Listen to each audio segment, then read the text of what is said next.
Hello mga kakusina! Nagluluto ako ngayon ng sinabawang sapsap.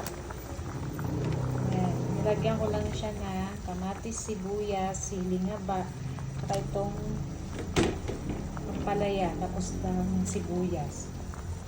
Tapos may malunggay. Ayan. Hintayin lang natin maluto yung palaya, tsaka natin ilalagay yung malunggay. Ayan, nakagulo na yung ating nilagay na palaya. Luto na ito siya. Ilalagay na natin ngayon yung malunggay. Daon ng malunggay, guys. Ayan. Masarap ito. Lalo na ngayong maulan. Sap-sap yan, guys, yung isda na nilagay ko.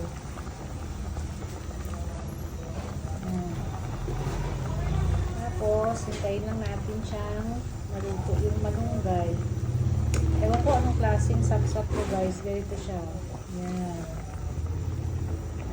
Ito ang ulam namin ngayon, guys. Tara, kain tayo mga kakusina.